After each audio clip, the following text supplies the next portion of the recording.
요셉 가문도 베델을 치러 올라가니 여호와께서 그와 함께 하시니라. 요셉 가문이 베델을 정탐하게 하였는데 그 성읍의 본 이름은 루스라.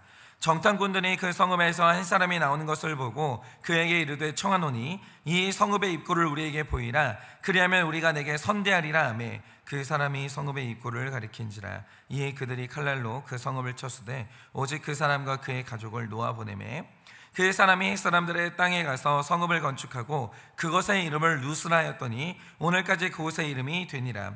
므낫세가 베스단과 그 안에 딸린 마을의 주민들과 다아낙과 그의 딸린 마을의 주민들과 돌과 그의 딸린 마을들의 주민과 이블르함과 그의 딸린 마을들의 주민과 무기뜨와 그의 딸린 마을들의 주민들을 쫓아내지 못하며 가나안 족속이 결심하고 그 땅에 거주하였니 이스라엘이 강성한 후에 가나안 족속에게 노역을 시켰고 다 쫓아내지 아니하였더라. 에브라임이 게살에 거주하는 가나안 족속을 쫓아내지 못하며 가나안 족속이 게살에서 그들 중에 거주하였더라.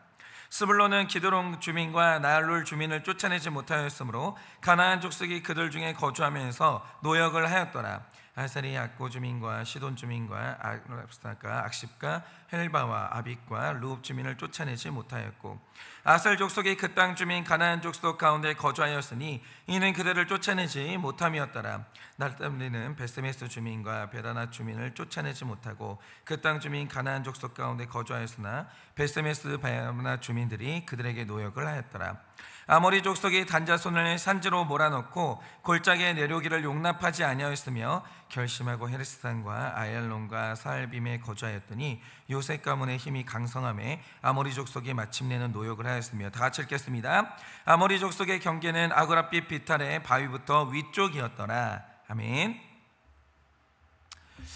여러분 혹시 그 통일전망대 다녀와 본 적 있으십니까? 전에 군 생활도 고성 쪽에서 했고 저희 부모님이 그쪽에서 지금 사시기 때문에 한 번 가본 적이 있거든요. 근데 이제 거기를 가면은 다 아시듯이 망원경이 있고 이제 멀리서 이제 북한 땅을 볼 수 있게 해놨어요. 그런데 제가 처음으로 이제 북한 땅을 보는 순간 이제 다른 건 모르겠고 북한하고 남한의 눈으로 보이는 확실한 차이를 하나 보게 된 거예요. 여러분이 요즘 보시는 것처럼 한국은 어디를 가도 산이 없잖아요. 그런데 여러분 혹시 한국에서 흑무더기 토산 혹은 돌무더기로만 된 산을 본 적이 있어서요? 저는 한 번도 본 적이 없거든요. 대한민국에서는 어디를 가도 나무가 빽빽해요. 그래서 제가 남양주에 이제 수락산 근처에 살고 있는데 거기 고라니가 있더라고요. 얼마 전에 이 고라니가 이제 도로에 차에 치여가지고 죽어 있는 걸 본 적이 있는데 그때 처음 알았어요. 그러니까 제 집 근처의 산에도 고라니가 살아요. 그러니까 숲이 그만큼 빽빽한 거죠. 그런데 이제 같은 한반도인데 38선을 딱 넘어가서 북한을 보면 푸른색으로 이루어진 산이 거의 없습니다. 전부 다 흙무더기의 삶이거나 황량한 돌무더기 산이에요. 그러니까 이 선 하나를 사이에 두고 한쪽은 생명이 풍성한데 한쪽은 진짜 황량해요. 그런데 제가 볼 때 여호수아서와 사사기의 차이가 딱 이래요. 그러니까 이스라엘 백성이 출애굽을 한 뒤로 출애굽기, 레위기, 민수기, 신명기, 여호수아서를 보면 하나님의 임재가 뚜렷해요. 하나님의 역사가 분명하게 나타나고 하나님의 말씀이 거기에 풍성합니다. 그런데 바로 다음 성격인 사사기로 넘어가는 순간 하나님의 역사가 서서히 사라져요. 하나님의 능력이 희귀해지기 시작해요. 벌써 여러분 오늘 말씀이 몇 장이에요? 여러분 오늘 말씀이 몇 장이죠? 그러니까 1장이에요 1장의 후반부인데 어떤 말씀이 나오냐면 쫓아내지 못했더라 계속 이 말이 벌써 등장해요. 능력이 희귀해지기 시작하는 거예요. 그러면 이유가 뭘까를 보면 굉장히 간단한데 이 여호수아서까지의 이스라엘 백성들을 보면 아무리 힘들어도 하나님이 지지하시는 길로만 가요. 그러니까 하나님이 역사를 안 할 수가 없는 거죠. 하나님이 지지하는 결정을 하는데 하나님이 지지하시는 길을 가는데 어떻게 하나님이 안 나타나요? 그럴 수는 없는 거죠. 그런데 엄밀히 말하면 이 길을 백성들이 간 게 아니고요, 하나님이 경유하는 지도자 모세가 백성들을 이리로 끌고 간 거죠. 백성은 하나님이 지지하시는 인생의 결론을 경험한 거예요. 그런데 왜 사사기에는 하나님의 능력과 이상이 희귀해졌을까? 왜 나의 삶에는 하나님이 나타나지 않을까? 왜 나의 삶에는 하나님의 역사하심이 희귀할까? 이유가 뭐냐면 사사기의 백성들이 하나님이 지지하시는 길로 안 가는 거예요. 하나님이 거기에 같이 갈 수가 없는 거죠. 그런데 하나님이 지지하시는 길과 지지하지 않으시는 길을 요즘 언어로 표현하면 바로 이게 신본주의와 인본주의인 거예요. 그러니까 우리가 이 주제를 다룰 때 중요한 건 이겁니다. 우리가 인본주의라고 할 때 이게 불신하고는 달라요. 불신은 아예 하나님을 부인하고 믿는 자와 삶의 모양 자체가 다르니까 대본에 티가 나요. 아, 이거는 불신이구나. 그런데 인본주의는요, 그게 아니에요. 인본주의는 모양이 아니라 목적이기 때문에, 모양은 교회를 다니고 찬양하고 큐티도 하고 다 할 수 있어요. 그런데 모양이 같아도 목적이 다르기 때문에 인본주의로 이제 가는 건데, 이걸 분별하는 게 정말 어렵다는 거죠. 왜냐하면 인본주의나 신본주의나 모양이 똑같아요. 근데 차이가 뭐냐? 목적이 차이가 나는 거예요. 그런 의미에서 오늘 말씀에서 인본주의가 도대체 뭐냐, 이걸 오늘 말씀에서 한번 보자 이거예요. 여러분이 오늘 말씀 22절을 보시면 요셉 가문이 베델을 치러 올라가요. 그런데 23절 말씀을 보시면 마치 필요가 없는 것 같이 보이는 정보 하나를 공개하는 거예요. 그게 뭡니까?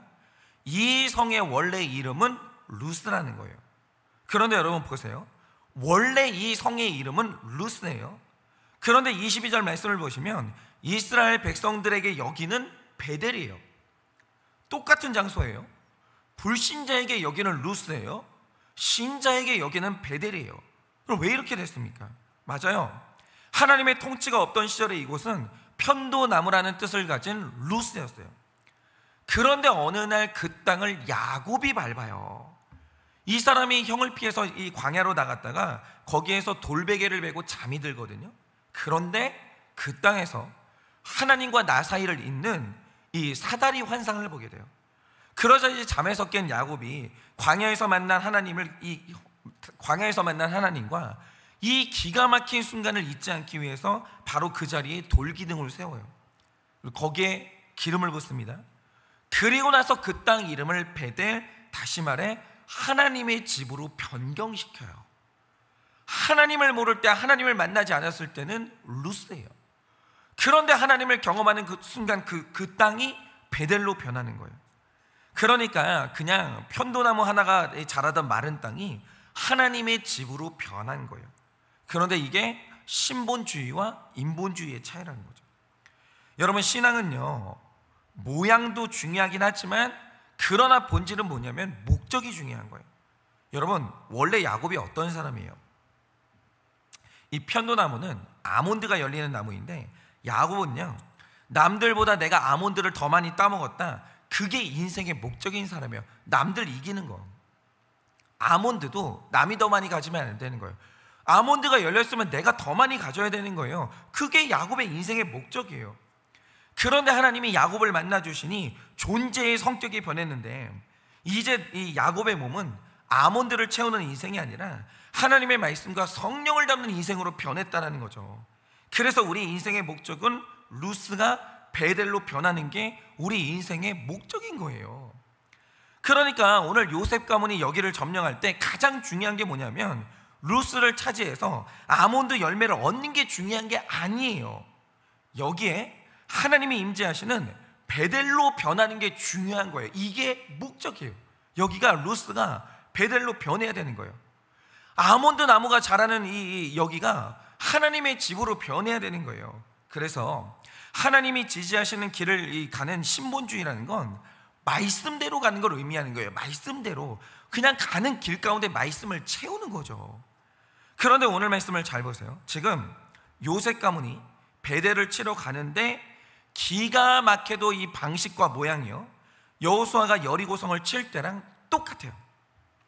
일단 24절 말씀을 보시면 가장 먼저 정탐꾼을 보냅니다. 그리고 거기에서 한 사람을 만나요. 그 성사람을. 그리고 말하는 게 뭐냐, 네가 만약에 이 성의 입구, 다시 말해 비밀의 통로를 알려주면 우리가 너와 너의 가족을 선대하겠다, 이럽니다. 그러니까 놀라운 게 뭐냐면 지금 이 모양을 보면 여리고성을 정탐했던 사람들이 라합에게 했던 모양과 똑같은 모양이고 똑같은 약속을 해요. 여리고성을 점령할 때랑 똑같은 방식으로 가는 것만 같아요. 그런데 이게 속을 뜯어보면 완전히 달라요. 왜냐? 여러분, 여호수아서에서 정탐꾼들과 라합이 손을 잡았어요. 왜 손을 잡았습니까? 이게 중요해요.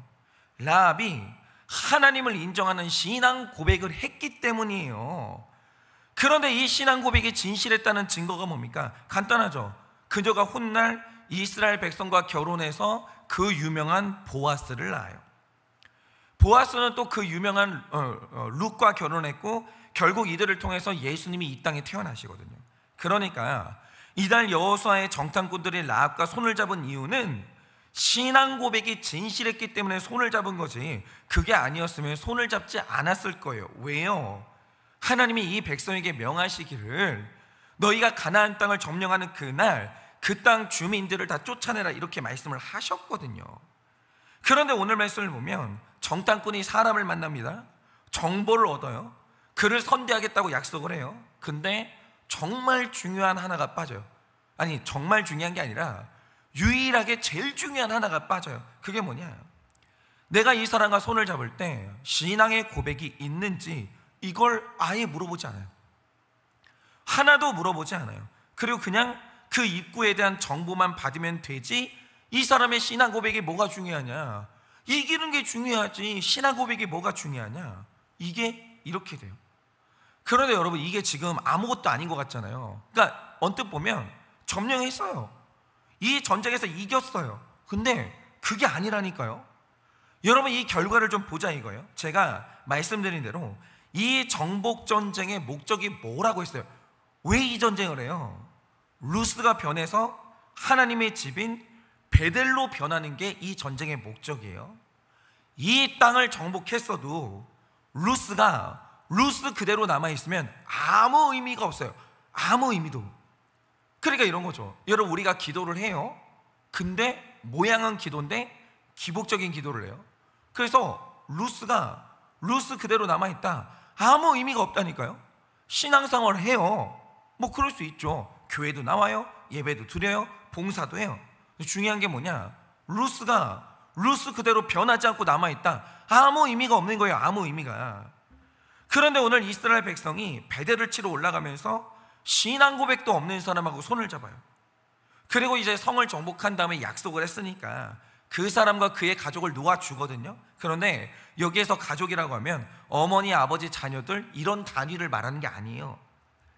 그러니까 원어를 보면 이게 마을 단위의 부족을 의미하는 거예요. 상당히 많은 사람들을 살려줬어요. 이거 자체가 잘못된 거예요. 그런데 이렇게 되니까 일어난 일이 뭐냐? 자, 26절을 보면 여기서 살아난 이 사람이 헷사람의 땅에 가서 성읍을 다시 건축해요. 그리고 도시를 또다시 만듭니다. 그런데 놀랍게도 새로 만들어진 이 도시의 이름이 뭐냐? 하나님이 그토록 사라지기를 원했던 루스를 다시 세워요. 이 전쟁에서 살아남은 이 불신자가 다시 나가서 루스를 또 세우는 거예요. 여러분, 오늘 요셉 지파가요, 이런 불신자하고 손을 잡은 거예요. 안 변하는 사람이에요. 하나님을 아예 안 믿는 사람이에요. 루스를 다시 세우는 사람이에요. 이런 사람하고 손을 잡은 거예요. 그러니까 결국 보면요, 이 전쟁이 아무 의미가 없어요. 왜냐하면 루스가 변해서 베델이 되어야 되는데 루스가 또 세워지는 거예요. 무슨 의미가 있냐고요? 아무 의미가 없게 된 거예요. 제가 이걸 한번 적용을 해볼게요. 제가 이제 목회를 하는 동안 몇몇 청년들과 이제 모든 결혼의 과정을 같이 한 적이 있었거든요.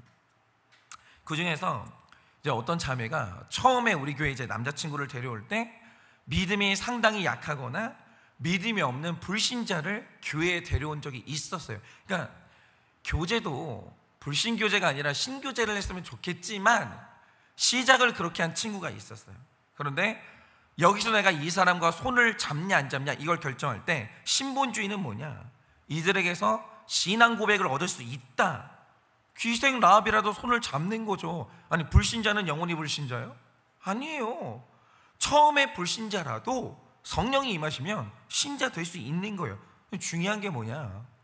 신앙 고백을 확인해야 될 거 아니에요. 신앙 고백이 나온다. 기생 라합도 여리고성 사람도 손을 잡을 수 있는 거죠. 그런데 오늘 말씀에 등장하는 사람처럼 신앙 고백이 없다, 절대 손 잡으면 안 돼요. 그 사람이 또 루스를 세우거든요. 그래서 이제 이 친구가 이제 남자들을 이제 데려왔을 때 제가 1대1 훈련을 했죠. 그런데 훈련에 들어가기 전에 이 자매랑 이제 약속한 게 뭐냐면, 만약 훈련의 끝에서 신앙 고백이 나오지 않을 때 헤어질 수 있냐, 그러면 내가 훈련시켜 주겠다. 그런데 다 필요 없고 나는 어차피 결혼하겠다, 그럼 저는 훈련 안 하겠다는 거예요. 내가 의미가 없다라는 거예요. 할 수 있겠냐 물어보니까 그렇게 하겠대요. 그렇죠. 자기 인생이고 자기 결혼인데, 아니 불신 결혼하면 어떤 고난이 올 줄 뻔히 아는데 자기가 왜 손을 잡냐라는 거예요. 그런데 사랑하니까 노력은 해보고 싶다 이거죠. 그래서 제가 이제 그 약속을 듣고 이제 훈련에 들어갔어요. 근데 한 번은 최선 다했거든요. 죽어도 신앙 고백이 안 나오는 거예요. 죽어도. 그러니까 좀 속도가 느리다, 상관없어요. 그게 중요한 게 아니라 아예 하나님을 안 믿어요. 받아들일 마음이 없는 거예요. 엄청나게 버티더라고요. 그런데 이 불신자가 자매를 좋아해요. 이걸 이 자매가 다 봤어요. 헤어졌어요. 이게 신본주의예요. 그러니까 내가 너를 좋아하긴 하는데 나는 믿는 사람하고 손잡아야 돼. 그런데 신앙 고백이 안 나오는 거예요. 이 자매가 헤어졌어요. 제가 그거 볼 때는 좀 대단하다고 생각했어요. 대단하다. 그런데 이제 다른 경우에 또 이제 어떤 사람을 데려온 거예요. 그 사람은 믿는 사람이었어요. 그런데 믿는 모양이 있는 거하고 신앙 고백이 있는 건 다른 거예요. 그래서 이제 또 이제 저한테 부탁을 하는 거죠. 신앙 고백이 있는지 훈련을 시켜주세요. 오케이. 결혼할 때까지 오케이. 해볼게. 그래가지고 이제 신앙 고백을 이제 이렇게 훈련을 했는데 신앙 고백이 나오는 거예요. 일단 제 앞에서 지난날의 죄를 다 오픈했고 자기가 100% 죄인이라고 하면서 인정을 했거든요. 그런데 여기에서 이제 마지막 관문이 뭐냐, 인격적인 관계라는 건 나에게 상대방에게 나를 다 보여준 다음에 상대방에게 선택할 수 있도록 해주는 게 인격적인 거예요. 그런데 이제 만약에 이제 상대방에게 나의 어두운 것을 속인 다음에 그 다음에 결혼한다, 이거만큼 비인격적인 게 없거든요. 그래서 제가 이제 훈련받은 형제한테 10주 때 그렇게 물어본 거죠. 사연이 만만치 않은데 네 여자친구한테 다 오픈할 수 있냐? 이걸 숨기고 결혼하는 건 이거는 비인격적인 거다. 할 수 있겠냐? 물어보니까 하겠대요. 그런데 이게 너무 진실했던 게 뭐냐면, 자기가 여자친구와 둘이 있을 때 오픈하면 자기는 분명히 숨기고 축소한다는 거죠. 용기가 없으니까. 그래서 목사님이 보는 앞에서 난 오픈을 하겠다는 거예요. 진실했어요. 그래서 제가 자매한테도 분명히 얘기했어요. 만약에 네가 사연을 듣고 실망할 수 있지만 확실한 건 뭐냐면 신앙 고백이 진실하다. 결혼해도 후회는 없을 거다. 분명히 얘기를 해줬어요. 그래서 그날 제가 보는 앞에서 이 형제가 여자친구한테 하나도 안 숨겼어요. 지난날의 죄를 다 오픈했어요. 그래 역시 자매가 이 죄 고백의 가치를 알아보는 거죠. 그래서 둘이 결국 결혼을 했고 지금도 오래오래 싸우면서 잘 살고 있어요. 그래서 제가 볼 때 이 가정은 루스가 베델로 변한 거예요. 이러면 된다니까요. 신앙 고백이 있는 사람하고 손을 잡았다, 여리고가 베델로 변하는 거예요. 그러면 된다니까요. 그런데 이런 경우가 있는 거죠. 오늘 말씀에 이스라엘 백성들처럼 상대에게 신앙 고백이 없어요. 그런데 이기면 되지. 이기면 되지. 이것만 따지는 거예요. 그래서 결혼을 해서 행복하게 살면 되죠.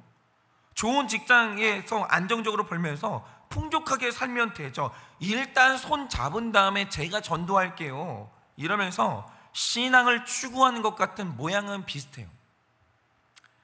그러면서 이제 완전히 목적이 다른 이 결혼을 하는 커플이 있다는 거죠. 신앙 고백이 없는데 이게 결혼을 하는 거예요. 그럼 이제 어떻게 되냐, 베델이 되기를 원했겠죠 처음에는. 근데 루스가 되는 거예요.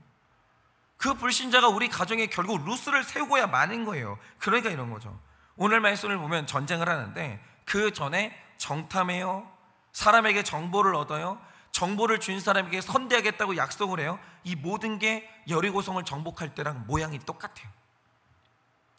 그런데 중요한 게 뭐냐? 모양이 아니라 목적이에요. 이 모든 걸 하는 이유가 뭐냐라는 거예요. 아몬드 나무를 차지해서 아몬드를 몸에 가득 채우는 게 이 전쟁의 목적이 아니라는 거예요. 이 전쟁의 목적은 말씀대로 잘 따라가서 루스가 베델, 하나님의 집으로 변하는 게 목적이에요. 그게 목적이에요. 여러분, 신본주의는 모양이 중요한 게 아니에요. 목적이 중요해요. 왜 하냐고요? 왜? 결혼을 왜 해요? 목회는 왜 해요? 사역은 왜 해요? 모양은 정말 안 중요해요. 여러분, 사역을요, 인정 중독 때문에 할 수도 있고 사명 때문에 할 수도 있는 거예요. 다 결혼할 때 모양 똑같아요. 결혼하는 목적이 뭐냐고요? 여기에서 신본주의와 인본주의가 딱 갈리는 거예요. 여러분, 기도를 한번 생각해 보세요. 눈 감고 외치는 모양은 똑같아요. 모양이 중요한 게 아니라는 거죠. 기도는 목적이 중요해요. 그러니까 야고보서 4장 3절이 말하는 게 뭐예요? 네 기도의 모양이 아무리 경건해도 이 목적이 정욕을 이루기 위해서 하는 거다. 하나님은 그 기도를 들어줄 수가 없다라는 거예요. 여러분, 왜 오늘 우리 삶에 하나님의 이상이 안 나타나요? 왜 우리 삶에 하나님의 역사하심이 희귀해요? 이유가 뭐냐면 인본주의로 가는 거예요. 신본주의가 아닌 거예요. 모양은 그럴듯하죠. 목적이, 하나님이 원하시는 목적이 그 안에 없는 거예요. 그러니까 아무 일도 안 일어나는 거죠. 여러분, 주기도문의 시작이 뭐예요? 하늘에 계신 우리 아버지, 이름이 거룩히 여김을 받으시오며 나라가 임하게 해달라는 거예요. 기도의 목적은 이거예요. 우리 삶 가운데, 내가 하는 모든 일 가운데, 직장 가운데 하나님이 임재하셔서 루스가 베델이 돼야 되는 거예요. 그게 중요한 거예요. 여러분, 문제 해결이 기도의 목적이 아니라는 거죠. 진정한 문제 해결은 루스가 베델되면 자연스럽게 문제는 다 해결이 되는 거예요. 정욕을 이루고 문제를 해결하는 게, 그게 기도의 목적이 아니라는 거죠. 그러니 오늘도 모양이 아니에요. 자꾸 위선적으로 가지 마세요. 그냥 내가 그리스도인의 모양을 했으면 됐다, 이게 아니라니까요. 목적이 중요한 거예요. 여러분, 신본주의로 가세요. 신본주의로 가세요. 오늘 나는 왜 살아있어요? 오늘 나는 신앙생활을 왜 해요? 직장을 왜 가요? 직장은 사명제예요. 직장은 먹고 살려고 가는 데가 아니에요. 그리스도인들에게 직장은 사명제예요. 거기서 베델로 살아야 되는 거예요. 아몬드 따먹는 게 우리 인생의 목적이 아니라는 거예요. 여러분, 신본주의로 가보세요. 하나님 나타나십니다. 신본주의로 가보세요. 하나님이 지지하시는 거예요. 그렇게 모양이 아니라 목적의 인생이 되어서, 정말 우리 인생이 아몬드가 아니라 베델이 되는, 정말 그 인생의 목적을 바로잡아서 하나님의 지지를 받는 하루 되시기를 예수님의 이름으로 축원합니다. 이 시간에 제가 기도하고 축도함으로 예배를 마치겠습니다. 기도하겠습니다. 하나님, 오늘 이스라엘 백성들이 루스를 공략합니다. 그런데 이들의 모양이 여리고성을 점령할 때랑 똑같습니다. 그런데 모양은 똑같은데 목적이 완전히 다릅니다. 여호수아는 그곳에 베델을 세우기 위해, 하나님의 집을 세우기 위해 그 성을 점령했는데, 이들은 아몬드를 따먹기 위해 그렇게 이 성을 정복하려고 합니다. 모양이 똑같은데 목적이 다르니 하나님이 복을 부어줄 수도 없고 지지할 수도 없고 하나님이 같이 싸워줄 수도 없는 것입니다. 하나님, 우리 인생에 모양은 똑같은데 목적이 다른 인본주의가 뭐가 있습니까? 내 안에 인본주의가 무엇입니까? 내가 인본적으로 가고 있으니 하나님이 우리를 지지할 수가 없습니다. 하나님이 우리에게 복 주실 수가 없습니다.